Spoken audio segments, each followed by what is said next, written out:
અવધૂતચિંતન શ્રી ગુરુદેવ દત્ત. શ્રી પ્રતાપરુદ્ર હનુમાનજી મહારાજના સાનિધ્યમાં અને દત્ત પરંપરામાં પ્રગટેલ તમામ ચેતનાઓનું પ્રગટ સ્વરૂપ એવા ભગવાન ઔદુંબરની છત્રછાયામાં શ્રી રંગલીલામૃતના કથાયુક્ત સંગીતમય પારાયણના માધ્યમથી અવધૂતી ગંગામાં માનસી સ્નાન કરવા માટે અત્રે ઉપસ્થિત સર્વે ભક્તોના હૃદયમાં બિરાજેલા ગુરુ મહારાજના ચરણમાં પ્રણામ. રંગલીલામૃત અધ્યાય 1. આમ તો આગળ પેલી વાત આપણે જે જોઈ કે નિરંજન નામનો એક શિષ્યની વાત શરૂઆત થઈ છે ગ્રંથમાં, ગુરુલીલામૃતમાં. એ જે પરમાત્માના દર્શન માટે, સાક્ષાત્કાર માટે તડપતો હતો. કોઈના કહેવાથી ગિરનાર ઉપર આવ્યો, પણ ત્યાં પણ પરમાત્માના દર્શન થયા નહીં. એટલે ભગવાનને આર્ત હૃદયથી એણે પ્રાર્થના કરી. દુખિયાનો બેલી કહ્યો, તને ત્રિલોકી નાથ, કેમ સાધ મુજે રંકનો ધરે ન કાને તાત. આર્ત હૃદયની પ્રાર્થના ભગવાનના કાને ગઈ. આ બાજુએ થયું એવું કે 4 દિવસ સુધી એને ગિરનાર ઉપર ખાવા પીવાનું મળ્યું નહોતું. તે બેભાન થઈ ગયો પ્રાર્થના કરતાં કરતાં. મૂર્છાવસ્થામાં એને દત્તાત્રેય ભગવાનના એકમુખી દત્તના દર્શન થયા. એને ખબર નહીં કે આ દત્તાત્રેય ભગવાન છે, પણ એકમુખી દત્ત હતા. એ ગળામાં રુદ્રાક્ષની માળા, કેળ ઉપર વાઘાંબર, ભસ્મ લગાડેલી અને દિવ્ય તેજસ્વી સ્વરૂપ હતું ભગવાનનું. એણે રોજના નિયમ પ્રમાણે મૂર્છાવસ્થામાં ભગવાનના સ્વરૂપના દર્શન થયા તો એણે ભગવાનની માનસી સેવા કરી. અને પછી છેલ્લા સેવા પૂરી થયા પછી ભગવાનનું ચરણામૃત જ્યાં લીધું ત્યાં અચાનક એ દેહભાન ઉપર આવ્યો. દેહભાન ઉપર આવ્યો તો સ્વપ્ન છબી સન્મુખ ખડી. જે સ્વપ્નમાં જોયું હતું મૂર્છાવસ્થામાં એ સ્વરૂપ પ્રત્યક્ષ જોયું. એને થયું કે આટલું દિવ્ય સ્વરૂપ છે, કોણ છે? એણે ભગવાનના ચરણમાં સાષ્ટાંગ દંડવત પ્રણામ કર્યા. પછી પૂછ્યું, તમે કોણ અને કેમ અહીંયા આવ્યા છો? તમે કોણ છો? એવું એણે પૂછ્યું નિરંજન. એટલે ભગવાન એક તો પરિચય આપ્યો કે મારું નામ, મને બધા અલગ તરીકે ઓળખે છે. અલગ તરીકે બધા મને ઓળખે છે. અલગ કહે આજન, મારે રહેવાની કોઈ જગ્યા નથી. દત્ત દિગંબર દેવને સ્મરીએ શ્વાસે શ્વાસ, ગુરુ કથામૃત પાન છે એ જ અમારો ગ્રાસ. બધે ફરું છું અને ભગવાનની કથાનું પાન એ મારું ભોજન છે. કોઈ કથા કરે તો હું સાંભળવા બેસું છું, અને કોઈને કથા સાંભળવી હોય તો હું કથા કરવા માંડું છું. કથા કરવાની ને કથા સાંભળવાની આ મારું જીવન છે. પણ તું કોણ છે? અહીંયા મરવા જેવો થઈ ગયો, હાડકાં દેખાય છે, કેટલા દિવસ સુધી પેટમાં અન્ન નથી ગયું. તારે નિરંજને કીધું કે પરમાત્માના દર્શન માટે જ હું તડપું છું, આ ભવસાગરમાં ડૂબું છું. ડૂબું આ ભવસાગરે, પાર ઉતારો નાથ, સાધન સુલભ કહો મને અને ઝાલો ગુરુવર હાથ. ભવસાગરમાં ડૂબું છું, તમે કૃપા કરીને મને હાથ પકડીને ભવસાગરની પાર ઉતારો ને સહેલો રસ્તો બતાવો. એટલે વખતે અલખે નિરંજનના મસ્તક ઉપર જ્યાં હાથ મૂક્યો ત્યાં તો નિરંજનને અવધૂત ચિંતન શ્રી ગુરુદેવ. એ જ વખતે એને ભગવાનના પ્રત્યક્ષ દર્શન થઈ ગયા. અને ખબર પડી કે અલખે જ દત્તાત્રેય ભગવાન છે. પણ પછીની જે વાતો છે તે બધી આપણા માટે છે. પછી નિરંજને પૂછ્યું કે આ ભવસાગરની પાર ઉતરવાનું સહેલું સાધન કયું? અલગ કહે છે કે કળિયુગમાં સૌથી સહેલું સાધન હોય તો ગુરુ મહારાજની કથામૃતનું પાન. સૌથી સહેલું. આપણે બેસી જ જવાનું, જે પેલો બોલે તે સાંભળ્યા કરવાનું. ખાલી કલી તારક ગુરુ ગાન છે. ગુરુ ભક્તને કશું દુર્લભ હોતું નથી. બધો બહુ મહિમા કીધો. અને પછીથી એ વખતે અલખે દત્તાત્રેય ભગવાનના પ્રાગટ્યની વાત કરી કે જગતનું કલ્યાણ કરવા માટે એ દત્તાત્રેય ભગવાન પોતે અત્રિ અનુસારને નિમિત્ત બનાવીને પોતે પ્રગટ થયા. જગતને સંદેશો આપ્યો કે તમારા દુઃખનું કારણ કોઈ પરિસ્થિતિ નથી, તમારા દુઃખનું કારણ કોઈ વસ્તુનો અભાવ નથી, તમારા દુઃખનું કારણ કશું જ નથી. તમારા દુઃખનું કારણ તમારી સમજણની કચાશ છે. સમજણ તમારી કાચી છે એટલે તમે દુઃખી છો, અને સમજણ પરિપક્વ થશે એટલે તમારા બધા દુઃખની સમાપ્તિ થઈ જશે. આને કહેવાય જ્ઞાન. સમજણની પરિપક્વતા એને કહેવાય જ્ઞાન, સમજણની કચાશ એને કહેવાય અજ્ઞાન. દત્તાત્રેય ભગવાન આદિનારાયણ પરમાત્માનો જ્ઞાનાવતાર છે.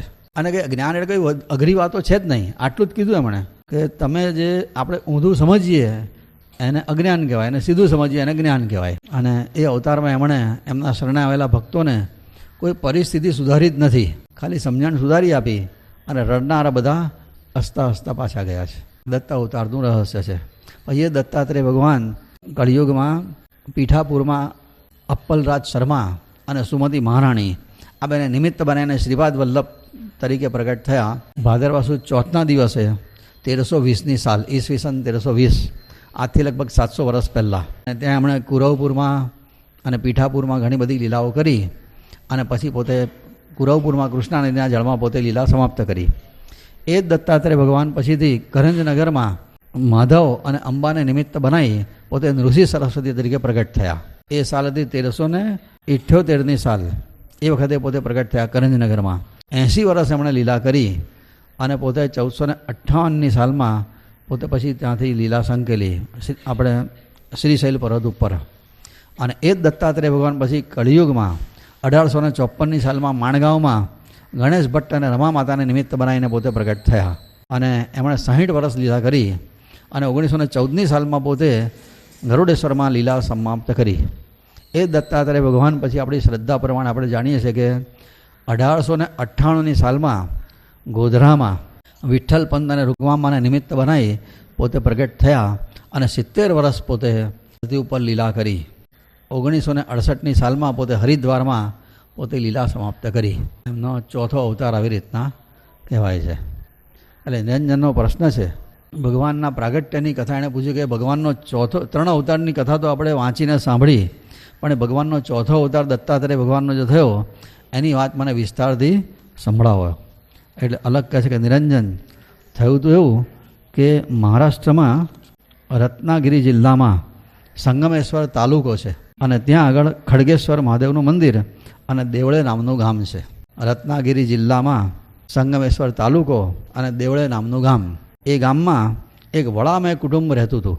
એ વડામે કુટુંબમાં જયરામ ભટ્ટ કરીને વિદ્વાન 10 ગ્રંથિ બ્રાહ્મણ હતા. પોતે કર્મકાંડ કરાવે, પોતાનું ગુજરાન ચલાવે.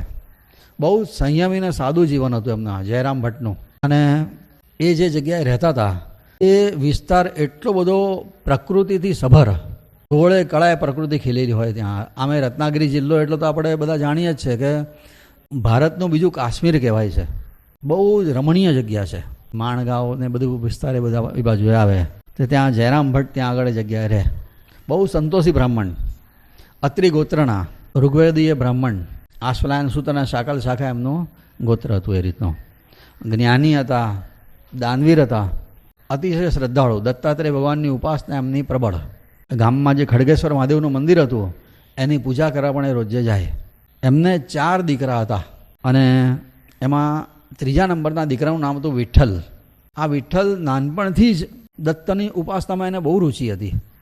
આખો દિવસ દત્ત દત્ત કર્યા કરે. સમય જતાં એમને યજ્ઞોપવિત સંસ્કાર થયા અને લગ્ન પણ થયું.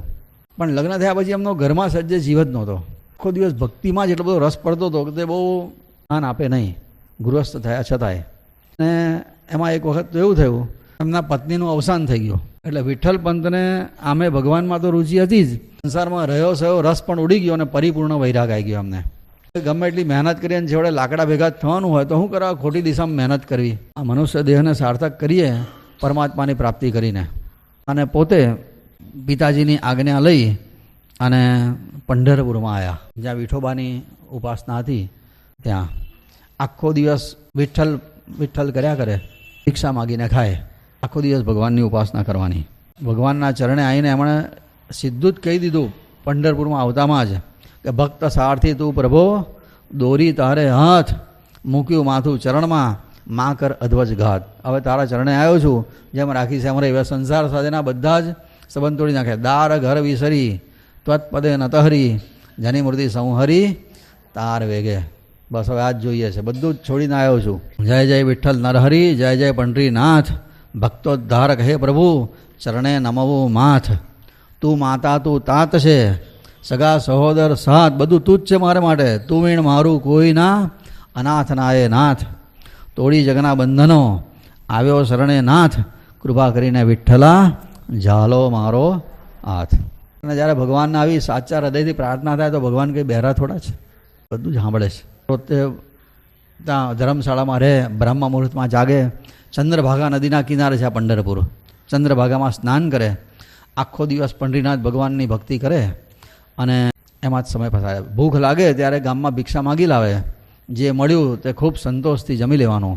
એક ટાઈમ જમે અને આખો દિવસ ભક્તિ કરે. થોડા દિવસો પસાર થયા અને એમને એવું થયું કે હવે મારે સંન્યાસ લઈ લેવો જોઈએ, જેથી આ ભાંજગડ નહીં કોઈ જાતની. આવો વિચાર કરતા હતા. વૈરાગ્ય એમનો વધારે દ્રઢ થયો અને ભગવાન પ્રત્યેનો પ્રેમ વધારે વધ્યો. અને કંઈ આવો વિચાર કરતા હતા. એ અરસામાં તો એક વખત રાત્રે એમને પંઢરીનાથ ભગવાને સ્વપ્નમાં દર્શન આપ્યા અને કીધું તુજ ઘર મારે આવવું છે માટે તું જા, લગ્ન કરી સંસ્કારમાં પુનઃ પ્રવેશી જા. મારે તારી ઘેર આવવું છે માટે ઘેર જા, ફરીથી લગ્ન કર. એમને થયું કે હું તો આ સંસારનું રંગ જોઈને આવ્યો છું, એકવાર દાઝ્યો છું, હવે ફરી સંસારમાં કોણ પડે? એકવાર પૈણતા તો પૈણી જાય બધા, ફરી કોઈ પૈણવાની હિંમત ના કરે. આ સંસાર બહુ ખતરનાક છે. થયું કે આ પૈણવાની કઈ બીજી વાત કરે છે આ ભગવાન. એટલે એમને થયું કે આ ભગવાન કહે છે કે બીજું જ છે. બહુ ધ્યાન આપ્યું નહીં. આ તો બીજી રાત્રે ફરીથી એ જ સ્વપ્નમાં એ જ ભગવાન, તું ઘેર જા, ગૃહસ્થ આશ્રમનો સ્વીકાર કરીને ફરીથી લગ્ન કર, મારે તારી ઘેર આવું છે. એમને થાય કે આ કેવી વાત, મારે તો લગ્નમાં રસ નથી રહ્યો અને આ ભગવાન આ પૈણવાની વાત કરે. ભગવાને કીધું, ભગવાન આ તમે મને પરણવાની વાત કરો છો, મને જરા સમજણ પડે એવી ચોખ્ખી વાત કરો. મને તો હવે સંસારમાં સજ્જે રસ નથી રહ્યો. તમે તો ત્યાગીના ત્યાગ ટકાવનારા છો અને ભોગીના ભોગ છોડાવનારા છો. આ મારી પાસે આવી તમે કઈ અપેક્ષા રાખો છો લગ્ન? તારે ભગવાને કીધું કે તારા જેવા પવિત્ર દાંપત્ય હોય ત્યાં હું પ્રગટ થવા તૈયાર છું. અને તું ઘેર જા, તારા ગામ પાસે પાલી નામનું ગામ છે, ત્યાં મોઘે કુટુંબ છે અને ત્યાં કાશી નામની કન્યા છે. એનું તું પાણી ગ્રહણ કર, એની સાથે લગ્ન કર અને તમારે ત્યાં હું પુત્ર તરીકે જન્મ લઈશ. ભગવાને આટલી બધી ચોખવટ કરી આપી. એમના લગ્ન માટે છોકરી હું ભગવાને હોદી આપી. અને એ જે કન્યા હશે તે કેવી, એના સદગુણ કેવા હશે કે ભગવાને એના નામની ભલામણ કરે. સ્વપ્નમાં એના નામનું ભગવાન ભલામણ કરતા હોય, એ છોકરીમાં કેટલા સદગુણો હશે કલ્પના કરો. એમને એમ કંઈ આ રૂકમાંબાને લોકો નથી માતાજી તરીકે પૂજા કરતા, આજે સદગુણોનો ભંડાર હતા. એ ભગવાને એમના નામની ભલામણ કરેલી. પાણી ગ્રહણ કરો. ભગવાને આટલી બધી ચોખવટ કરી એટલે આ વિઠ્ઠલ પંત પરણવા માટે તૈયાર થયા. વિચાર કરો. આજ ભગવાનના સાચા ભક્તનું લક્ષણ આ જ છે કે ભગવાન જે કહે ને એ પ્રમાણે લોકો જીવે. મારી મરજી પ્રમાણે ભગવાનને એમ ના કહે કે તમે આમ કરી આપો ને આમ કરી આપો ને આમ કરી આપો. ભગવાન જેમ રાખે ને એમ હસતા હસતા રહે. આપણે હું ભગવાનને કહીએ કે આવું કરો, આવું કરો, આવું કરો. અને આપણા જ્યારે સંતો શું કે ભગવાન જેમ રાખે ને એમ સારું ભાઈ, તમે કહો છો એમ રહીશું, તમે રાખો એમ રહીએ. આપણા મને સંતોમાં ફેરવો ને તો આટલો જ ખાલી. આપણે સતત ભગવાનને સૂચના આપીએ, આમ કરજો, હા આમ કરજો, આમ કરજો. જાણે બાપા પેલા છોકરાને સૂચના આપતા હોય ને એવી રીતના. જ્યારે સંતો કોઈ ભગવાનને સૂચના નહીં આપવાની, બસ પ્રેમથી એનું સ્મરણ કરે અને જેમ રાખે એમ રહેવાનું. બસ ભગવાન આવા ભક્તોને હોધે છે. અને આપણા જેવા ભગવાન મંદિરમાં જાય ને તો ભગવાન હું ગભરાય કે આવ્યો, હવે કંઈ સૂચના આપશે મને, હા કે આમ કરી આપજો, આમ કરી આપજો. ભગવાનને હું બીક લાગે, આપણે ચંપલ કાઢીએ ને બહાર તારથી જ કે આવ્યો. જ્યારે આવા સંતોને ભગવાન હોદતા હોય કે આ ક્યારે મારા મંદિરમાં આવે, ભગવાનના માટે જે મંદિરમાં જાય ને ભગવાન એની રાહ જોતા હોય છે. ત્યાર કરો એટલે પરિપૂર્ણ વૈરાગી, એકવાર દાઝેલો સંસારથી પણ ભગવાનની આજ્ઞાથી તો પરણવા તૈયાર થયા. સારું ભગવાન તમે કહો છો તો એવું. ઘેર આવ્યા. જયરામ ભટ્ટને વાત કરી પિતાજીને કે ભગવાનની આજ્ઞા થઈ છે કે આવું છે ને ભગવાન મારી ઘેર આવવાનું કીધું છે. જયરામ ભટ્ટને તો આહા હા ધોત્યું કેડે ના રે, વાર ખાઈ ગયા. સી વાત, તને ભગવાને આવી સરસ આજ્ઞા કરી કે તારે ભગવાન પ્રગટ થવાના. ખૂબ હરખાઈ ગયા. પછી તપાસ કરી તો પાલી નામનું ગામ, મોગે કુટુંબ, અને ત્યાં તપાસ કરી તો ખરેખર એમને ઘેર એક કન્યા અને બે છોકરા હતા. આ જે કાશી નામની કન્યા હતી એના પિતાજીનું નામ બાલકૃષ્ણ જોશી, એને મોઘે કુટુંબ તરીકે બધા ઓળખતા હતા. બાલકૃષ્ણ જોશી, એમને બે છોકરા હતા, સખારામ જોશી અને લક્ષ્મણ જોશી. અને ત્રીજી દીકરી હતી ત્યાં કાશી, એક છોકરી ને બે છોકરા હતા. જેવું ભગવાને સ્વપ્નમાં કીધું ને એ પ્રમાણે બધું જ નીકળ્યું. એટલે જયરામ ભટ્ટને ભરોસો બેઠો કે ના ભગવાન કીધું છે વાત તો સાચી જ છે. હા. અને પછી એમણે બાળકૃષ્ણ જોશીને વાત કરી કે ભગવાનનું આવી રીતના મારા દીકરાને સ્વપ્ન દ્રષ્ટાંત થયો છે પંઢરપુરમાં, તમારી ઈચ્છા છે કન્યાને પરણાવવાની? બાળકૃષ્ણ જોશી કે મારી છોકરી માટે ભગવાન ભલામણ કરે એ મુહૂર્તિયાની મારે જન્માક્ષરે નથી જોવા, કોઈ મિટિંગે ગોઠવી નથી, કોઈ પ્રશ્નો એ પૂછવા નથી, નક્કી જ કરી દો આપણે. સેટિંગ થઈ ગયું અહીંયા આગળ. અને કારણ કે પછી ભગવાન જ્યાં વચ્ચે મધ્યસ્થી હોય પછી હું બીજાનું બાકી રહે. મેરેજ બ્યુરોવાળા વચ્ચે હોય તો બધું તપાસ કરવી પડે જાત જાતની. આ તો ભગવાન જ પોતે મેરેજ બ્યુરો ચલાવ્યો આમના માટે પહેલો. બે જણને ભેગા કરી આપ્યા અને ખૂબ ઠાઠમાઠથી એ જમાનામાં જે પ્રમાણે થતું હશે એ પ્રમાણે લગ્ન થઈ ગયું. અને આ કાશી પરણીને દેવળેમાં સાસરીમાં આવ્યા. ગુજરાતીઓમાં છે ને લગ્ન પછી ખાલી અટક બદલાય, છોકરીનું નામ એનું એ જ રહે. પણ મહારાષ્ટ્રીયન લોકો તો નામ હું બદલી નાખે કે બધું જ એનું દફન જૂનું નવેસરથી નામ હું બચારી ના રહે. તેનું નામ પાડ્યું રૂક્ષ્મણી. કારણ કે ગમે તેમ તો સંસ્કારી કુટુંબ, એટલે પંઢરીનાથ ભગવાનના ભક્ત શ્રી કૃષ્ણ ભગવાનના પટરાણીનું નામ રૂક્ષ્મણી, એટલે આ જયરામ ભટ્ટે છોકરાની પુત્રવધુનું નામ પાડ્યું રૂક્ષ્મણી. કાશીમાંથી થયા રૂક્ષ્મણી, અને જતે દાડે પછીથી પાછા રૂકમાંબા તરીકે ઓળખાય. આપણે બધું જાણીએ છીએ એમનો. પરણીના સાસરીમાં આવ્યા ને, પણ છતાંય જીવન વૈરાગી. પેલા ગણેશ ભટ્ટને વિઠ્ઠલ પંતને હું સંસારમાં રસ નહીં, આને રસ નહીં, આખું બધી ભક્તિ જ કર્યા કરે બે જણા. સંસાર માણવાની તો વાત જ નહીં બિલકુલ. તુલસીની પ્રદક્ષિણા, રોજ જે તુલસી માતાની પૂજા કરે, દીવો કરે, ઉંમરમાં નાના પણ ડાપણના ભંડાર, ઘરના બધા કુટુંબના સભ્યોની સેવા કરે, મર્યાદાનું પાલન કરે, કોઈની નિંદા નહીં, ચાળી ચુગલી નહીં, કોઈના દોષ જોવાના જ નહીં, બસ બધાના બીજાના ગુણ જોવા, પોતાના દોષ જોવા. આ પહેલું લક્ષણ હતું રૂકમાંબાનું. કોઈના દોષ એ જોતા જ નહોતા. જેને જે કરવું એ જ કરે, મારે મારું જ હાચવાનું બસ. બીજાના સુખની ઈર્ષ્યા નહીં, બીજાના સુખની કોઈ ઈર્ષ્યા નહીં, અને પોતાના સુખનું અભિમાન નહીં.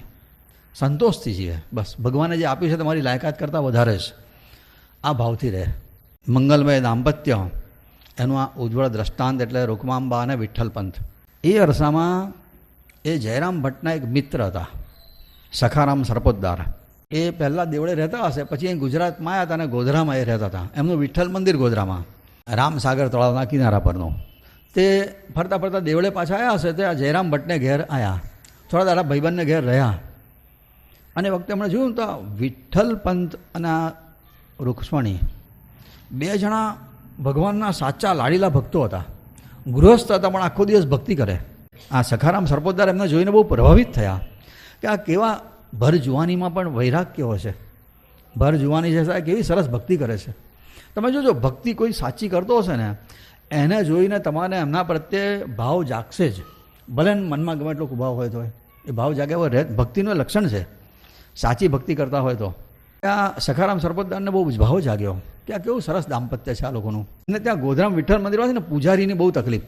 પૂજારીની બધી જ તકલીફ હોય છે. હા, કે મંદિર બાંધવું સહેલું છે, પણ પૂજારી મળતા નહીં, પગાર આપતા નહીં મળતા. કારણ કે એની રજા સિવાયની ડ્યુટી, રવિવારે બી રજા ના હોય એને, 365 દિવસની એની નોકરી.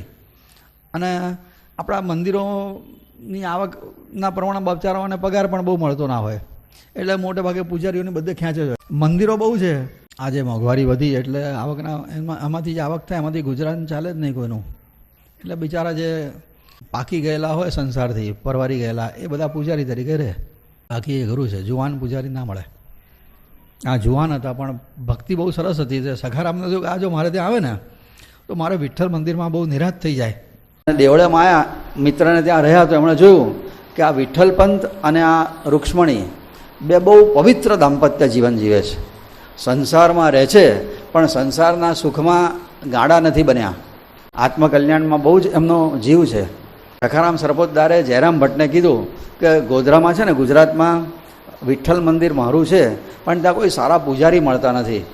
જો તારો છોકરોને પુત્રવધુને બે જણા તું મોકલે ને તો મારે આ પૂજારીની તકલીફ મટી જાય, અને બે જણા સારી રીતે સેવા કરશે, એમને ભક્તિ કરવા મળશે ને એમાં એમનું ગુજરાન પણ ચાલશે. એ કર્મકાંડ પણ કરાવી શકશે જોડે જોડે, અને એ રીતે એમનો ગૃહસ્થ આશ્રમ ચાલે, મારું મંદિર હચવાય. જયરામ ભટ્ટ મૂંઝવણમાં પડ્યા કે છોકરોનો પુત્રવધુ ને કંઈ મહારાષ્ટ્ર ને કંઈ ગુજરાત. એ જમાનામાં વાહનો નહીં, બહુ દૂર ગણાયા. તો એ જમાનામાં ત્યાં મહારાષ્ટ્રમાંથી અહીંયા ગોધરા આવું ને તો 10 દિવસનો પ્રવાસ થતો હતો, આવું લખ્યું છે. એ વખતે વિઠ્ઠલ પંતે કીધું, પિતાજી મને જવા દો ને, મને ભગવાનની ભક્તિ થશે ને આત્મકલ્યાણ પણ થશે. એક છે ને પૂજારી, બીજા શિક્ષક. આ બે જણને છે ને આત્મકલ્યાણ કરવા માટે સૌથી વધારે અનુકૂળતા મળે છે. શિક્ષકોને પણ બહુ અનુકૂળતા મળે જો ધારે ને તો. અને ત્રીજો નંબર આવે સરકારી ખાતામાં નોકરી કરે એને. ખરેખર આ 3 જણા ધારે ને તો એક જ જન્મમાં આત્મકલ્યાણ ગેરંટીથી કરી લે. પણ કમનસીબ એવું થાય છે કે એ સિવાયના બધા આત્મકલ્યાણ માટે જેટલા તત્પર હોય છે ને એટલે આ લોકો નથી હોતા. ખરેખર જોયું છે મેં. સરકારી ખાતામાં એટલે રખડી ખાય, લહેર કરી ખાય, સાચે સાચ. બાકી સૌથી વધારે રજાઓ મળે. એવી રીતે શિક્ષકને પણ આપજી બોલ્યા છે. જોજો, જે સંતો થયા ને એમાં મોટાભાગના સંતો પૂર્વાશ્રમમાં શિક્ષક હતા. મનસુખરામ મહારાજ શિક્ષક હતા, બાપજી પોતે જ શિક્ષક હતા. વાળી બીજાની શું વાત કરવાની. કારણ કે અને બાપજીઓ બોલ્યા છે કે सब नौकरी की ऐसी तैसी, सब नौकरी की ऐसी तैसी, मास्टरी में मजा, 12 महीना की नौकरी में 6 महीने की रजा. વેકેશન પડતા તો રજા હોય જ, પરીક્ષા હોય તો એ રજા, છોકરાઓ ના આવે તો રજા, અડધાલ પાડે તો રજા, છોકરા વાંચવા માટે ના આવે એટલે રજા. એટલે આત્મકલ્યાણ કરવું ને તો શિક્ષક થવું. ભલે પગાર સામે નહીં જોવાનો, પણ ગુજરાન ચાલે એટલું તો મળે છે શિક્ષકોને. હવે તો સરકારી શિક્ષકોને તો બહુ તગડા પગાર થઈ ગયા, પણ પ્રાઇવેટમાં જે મળે ને એમ સ્વીકારી લેવું જોઈએ. ખરેખર બહુ અનુકૂળતા મળે. અને બીજું શું કે નાની ઉંમરનાના કોન્ટેક્ટમાં રહેવા મળે, એ બહુથી મોટો લાભ છે. કારણ કે છે ને એક ફિલોસોફરે એવું કીધેલું છે કે જો તમારે જીવનનો સાચો બોધપાઠ જોઈતો હોય ને તો 7 વર્ષથી નાના અને 70 વર્ષથી મોટા એના કોન્ટેક્ટમાં રહેવું. 7 વર્ષથી નાના પાસેથી છે ને આપણને નિર્દોષતા શીખવા મળે, અને 70 વર્ષથી મોટા પાસેથી અનુભવ મળે. બાકી એ વચ્ચેના બધા બેકાર જ હોય છે, કંઈ શીખવા ના મળે ખટપટ સિવાય. 2 જણ પાસે બહુ પેલા પાસે અનુભવ હોય અને એની પાસે નિર્મળતા હોય. 7થી નાના અને 70થી મોટા. વિઠ્ઠલ પંતે કીધું કે મને જો ભગવાનની સેવા મળશે અને મારું ગુજરાન પણ ચાલશે, મારે કંઈ બંગલા બાંધવા નથી, ગાડીઓ ફેરવવી નથી, મારે પરદેશ જવું નથી, મારે તો ગોધરામાં જ સારું છે. જે મળશે એમાં મને સંતોષ છે અને આખો દિવસ મને ભક્તિ કરવા મળશે. બસ છેવટે જયરામ ભટ્ટ અરખાયા કે નહીં, તારું કલ્યાણ થતું હોય તો તું જા. પિતાજીની આજ્ઞા અને આશીર્વાદ મળ્યા અને આ વિઠ્ઠલ પંત પોતે કાશીને લઈ અને ગોધરામાં આવ્યા. અને ઉદ્ધૂત પરિવારનો જાણે કે જન્મદિવસ કહેવાય કે જે દિવસે એમણે અહીંયા ગોધરામાં પગ મૂક્યો હશે, આ ગુજરાતની જનતાનું પ્રારબ્ધ બદલાઈ જવાનો એ દિવસ હતો. એ ઐતિહાસિક દિવસ. ગોધરામાં આવ્યા, વિઠ્ઠલ ભગવાનના ચરણમાં વંદન કરતાં કહી દીધું, આવ્યો તારા શરણમાં સાચવજે ઓ નાથ, અજાણ ગુર્જર દેશમાં એક તારો સાથ. તારા ભરોસે આવ્યો છું, બસ સાચવજે. અને એ વખતે જ્યાં ભગવાનના ચરણમાં મસ્તક મૂક્યું એ વખતે ભગવાનના મસ્તક ઉપરથી પુષ્પ પડ્યું, એમના માથા ઉપર પડ્યું.